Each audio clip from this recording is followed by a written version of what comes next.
Hello दोस्तों। तो आज के वीडियो का हमारा जो टॉपिक है वो है session 2 performing basic file operations. Basic file operation का मतलब क्या है कि किसी फाइल को क्रिएट करना, कॉपी करना, मूव करना, रीनेम करना, डिलीट करना, ये सारी चीज़ें बेसिक फाइल ऑपरेशंस के अंदर आती है। इन्हीं सबको समझेंगे कि कैसे करना है और ये चीज़ें होती क्या हैं। ठीक है, तो स्टार्ट करते हैं हम बेसिक फाइल ऑपरेशन टॉपिक से। यहाँ पर क्या दिया हुआ है ये समझते हैं। देखिए, पहले तो आप कंप्यूटर के अंदर फाइल्स किस तरह से स्टोर होती हैं वो समझिए। जैसे कि एक स्कूल होता है तो स्कूल के अंदर हर टीचर को एक सेपरेट कैबिनेट मिलता है। सेपरेट कैबिनेट मतलब कि सेपरेट जो है अलमारी में कोई एक बॉक्स मिल जाता है, कोई एक स्पेस मिल जाता है जहाँ पर वो बच्चों की क्लासेस की कॉपी को रखते हैं, है ना, अपनी फाइल्स को रखते हैं। सेम वैसे ही कंप्यूटर के अंदर भी फ़ोल्डर्स होते हैं। फ़ोल्डर के अंदर रखी जाती है फाइल्स। ठीक है, तो यहाँ पर देखिए, ध्यान दीजिएगा, जो हाईलाइट है कि information on a computer is stored in electronic files. Computer के अंदर जो भी इंफॉर्मेशन होती है वो सब की सब फाइल्स के, इलेक्ट्रॉनिक फाइल्स के फॉर्म में स्टोर रहती है, which can be put into separate folders, जिनको अलग अलग फोल्डर्स में रखा जा सकता है। ठीक है, और कंप्यूटर के अंदर फाइल्स को ईजिली मैनेज किया जा सकता है और उसको ईजिली कॉपी किया जा सकता है, मूव किया जा सकता है, रीनेम किया जा सकता है और डिलीट भी किया जा सकता है। तो ये तो बात हो गई कि इलेक्ट्रॉनिक फाइल्स क्या होती है और कहाँ पर इसे रखते हैं, है ना, और क्या क्या कर सकते हैं उसके साथ। अब आ जाते हैं हम नेक्स्ट टॉपिक पे अपने, जो कि है फाइल्स एंड फोल्डर्स। क्या लिखा है कि all information stored in computer is kept in file. ठीक है, सेम वही बात है जो ऊपर यहाँ पे लिखी गई थी, ये वाला जो मैंने हाईलाइट किया है और ये वाला बात एक ही है दोनों में कि information on computer stored in electronic file. Same वही चीज़ यहाँ पे लिखा है कि all information stored in computer is kept in files. ठीक है, different types of files store different types of information. अब वो तो भाई हमें भी पता है कि अलग अलग तरीके की जो फाइल होती है वो अलग अलग तरीके की इन्फॉर्मेशन स्टोर करती है। जैसे कि आप देखोगे जितनी भी MP3 फाइल होती हैं सब गाने स्टोर करती हैं। जो JPG फाइल होती हैं उन सब में जो है इमेजेस होती हैं। तो एक्सेल फाइल है, डॉक्यूमेंट फाइल है, अलग अलग तरीके की फाइल्स होती है। लेकिन फाइल्स को पहचानेंगे कैसे कि कौन से फाइल में किस तरीके का इन्फॉर्मेशन स्टोर्ड है, किस तरीके का डाटा उसके अंदर है। तो उसके लिए क्या होता है कि जितनी भी फाइल हैं हर फाइल में दो चीज़ें होती हैं। एक होता है फाइल नेम जो पहले लिखा होता है और दूसरा होता है फाइल नेम एक्सटेंशन। ठीक है, जिसको हम केवल एक्सटेंशन भी बोलते हैं। तो एक्सटेंशन से पता चलता है कि फ़ाइल का टाइप क्या है, यानी उसमें किस टाइप का इन्फॉर्मेशन स्टोर्ड है। ठीक है, तो फाइल नेम और एक्सटेंशन ये जो है अलग अलग होते हैं और इनको सेपरेट किया जाता है एक डॉट से। ठीक है, डॉट यानी जो फुल स्टॉप आप लगाते हैं इस तरीके से। मान लो कि कोई एक लड़की है नेहा, जिसने अपना नोट पैड पर कोई एक डॉक्यूमेंट क्रिएट किया। ठीक है, तो वो जब सेव करेगी अपनी फ़ाइल को, तो सपोज़ वो अपने नाम सेव कर रही है, तो वहाँ पे लिख जाएगा नेहा डॉट TXT। तो यहाँ पे जो नेहा डॉट TXT लिखा हुआ है, इसमें जो पहला वाला है नेहा, ये हमारा फाइल नेम हो गया और ये जो डॉट TXT है ये हमारा एक्सटेंशन हो गया। ठीक है, अभी हम फाइल नेम और एक्सटेंशन की बात कर रहे थे ना, तो यही है फाइल नेम और ये है एक्सटेंशन। एक्सटेंशन के थ्रू ही पता चलता है कि हमारी जो फाइल है उसमें किस टाइप का डेटा है।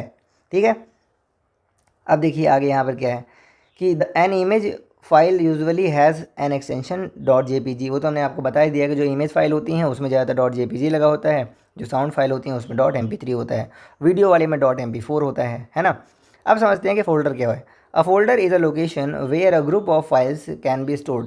फोल्डर वो लोकेशन होता है जहाँ पर कई सारी फाइल्स को स्टोर कर सकते हैं।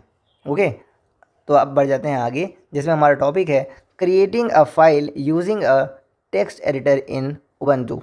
तो आइए अब समझते हैं कि कैसे उबंटू सॉफ्टवेयर के अंदर हम एक नई फाइल टेक्स्ट एडिटर के थ्रू क्रिएट कर सकते हैं।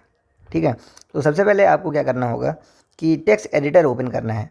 टेक्स्ट एडिटर ओपन करने के लिए आप सर्च कर सकते हैं। सर्च में आप लिखेंगे एडिटर, तो वहाँ पर टेक्स्ट एडिटर आ जाएगा। जैसे यहाँ पे देखो इस जगह पे तो एडिटर टाइप किया गया है, सर्च किया गया, तो यहाँ पर टेक्स्ट एडिटर ऐसा आ गया है। अगर आप मान लीजिए उबंटू ऑपरेटिंग सिस्टम का यूज़ नहीं कर रहे हैं, विंडोज़ का यूज़ कर रहे हो आप, तो आप जो है नोट पैड सर्च कर सकते हो। ठीक है, तो नोट पैड सर्च करना, या फिर अगर उबंटू यूज़ कर रहे हो तो एडिटर सर्च कर लेना। तो आपके सामने इस तरीके से आ जाएगा, आपको इसे क्लिक कर लेना है। ठीक है, डबल क्लिक करोगे ये ओपन हो जाएगा। ओपन करने के बाद आप यहाँ पर कुछ भी टाइप कर सकते हैं। ठीक है, टाइप कर सकते हैं, क्या क्या टाइप कर सकते हैं, अपना नाम टाइप कर लीजिए, कहाँ रहते हैं, एड्रेस टाइप कर लीजिए, फ़ोन नंबर, यानी जो जो टाइप करना है आप टाइप कर लीजिए। आपको एप्लीकेशन टाइप करना है वो टाइप कर लीजिए। तो टाइप करने के बाद आपको करना होगा सेव। सेव करने के लिए आपको सेव बटन पे क्लिक करना है, ठीक है। उसके बाद सेव एज डायलॉग बॉक्स खुल के आएगा। उस डायलॉग बॉक्स में आपको फ़ोल्डर सेलेक्ट कर लेना है, कौन सा फ़ोल्डर में आप सेव करना चाहते हैं, और फिर फाइल का नाम लिख करके आराम से सेव कर दीजिए। आपका नाम जो भी है आप वो लिख सकते हैं, या फिर आप कुछ भी फाइल का नाम लिख करके सेव कर सकते हैं। तो सेव करना ये तो बहुत ईजी है, आपने किया ही होगा, ठीक है। अभी आ जाते हैं हम नेक्स्ट टॉपिक पर, जो कि है कि हम उबंटू ऑपरेटिंग सिस्टम के अंदर फ़ोल्डर कैसे क्रिएट करते हैं, ठीक है। सेम यही प्रोसेस हमारा विंडोज़ के अंदर भी फॉलो होता है, तो कोई दिक्कत नहीं है, उसमें भी हो ही जाएगा। तो फ़ोल्डर क्रिएट करने के लिए हमें क्या करना है कि सबसे पहले चले जाना है फाइल एक्सप्लोरर पे, ठीक है। फाइल एक्सप्लोरर यहाँ पर उबंटू के अंदर ये वाला देखो, ये वाला साइन है, इसको आप ओपन कर सकते हैं, या फिर आप विंडोज़ में फाइल एक्सप्लोरर सर्च कर सकते हैं। फाइल एक्सप्लोरर आप ओपन करेंगे, उसके बाद फिर एक लोकेशन चूज़ करेंगे। जैसे फाइल एक्सप्लोरर के अंदर आपको ये सारे फ़ोल्डर दिख रहे हैं, तो आप कोई भी एक फ़ोल्डर सेलेक्ट करेंगे जहाँ पर भी आपको एक नया फ़ोल्डर क्रिएट करना है। तो सपोज़ दैट हम डेस्कटॉप सेलेक्ट कर लेते हैं, तो डेस्कटॉप पे क्लिक करेंगे, है ना, 2 बार। उसके बाद फिर हम राइट क्लिक करेंगे। राइट क्लिक करने के बाद हम न्यू फ़ोल्डर ऑप्शन को चूज़ करेंगे। जैसे यहाँ राइट क्लिक हमने किया तो हमारे पास इस तरीके से ऑप्शन आएगा न्यू फ़ोल्डर का, ठीक है। तो न्यू फ़ोल्डर पे क्लिक करेंगे। विंडोज़ में हो सकता है न्यू का ऑप्शन आए, न्यू फ़ोल्डर ना लिखा हो, तो वहाँ पे आप न्यू पे क्लिक करेंगे। तो उसके बाद न्यू पे क्लिक करने के बाद आपको फ़ोल्डर मिल जाएगा ऑप्शन, और फिर फ़ोल्डर पे क्लिक करने के बाद इस तरीके से आपको आ जाएगा फ़ोल्डर का नाम लिखने के लिए। तो आप फ़ोल्डर का नाम लिख दीजिए जो भी लिखना है। जैसे यहाँ पे डेमो लिखा गया है, आप कुछ भी अपने हिसाब से लिख सकते हैं। और उसके बाद फिर आप सेव पे क्लिक कर सकते हैं, या फिर बाहर भी कहीं पे क्लिक कर दीजिए, है ना। तो वो आपका हो जाएगा सेव। एंटर बटन प्रेस कर दीजिए तो उस नाम से फ़ोल्डर वहाँ पर आ जाएगा, ठीक है।